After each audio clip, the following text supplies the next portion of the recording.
Hello, good day mga boss, ulit ng DIY Grips. So ngayon may kakabit na naman tayong bago to sa NMAX, no? So yung mga reflector. So ito lahat to nakakabit to sa likod na part ng motor.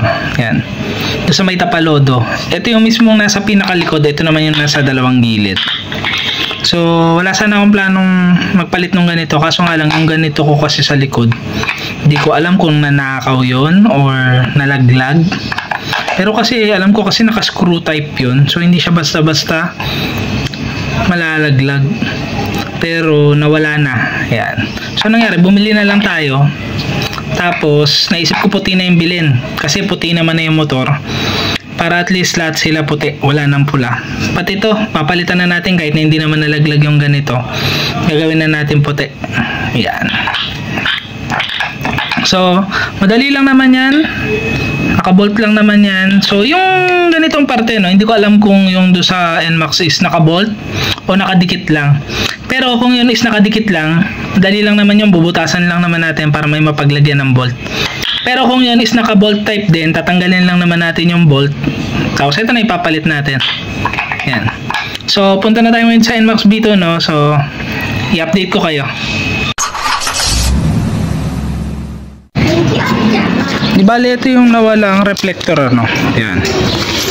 So may butas naman siya, so ipapasok na lang natin dyan. Tapos itong reflector sa gilid, kinapa ko na yan. Di-screw lang din, so kailangan lang natin tanggalin yung screw. So ang gagawin ko ngayon, tatanggalin ko na muna yung screw dito. Tapos kakabit na natin yung reflector dito. Tapos tignan natin kung ano magiging itsura. Di bali natanggal ko na yung isang reflector.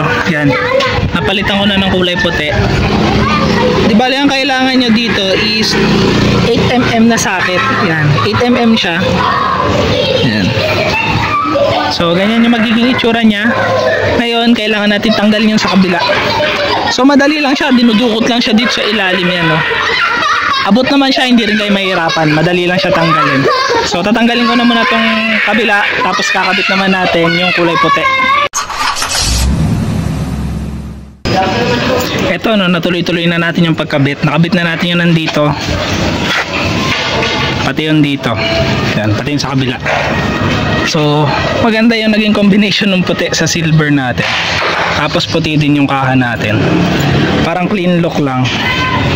Yan. So ito, para hindi na matanggal ulit yung screw, nilagyan ko na siya ng thread lock.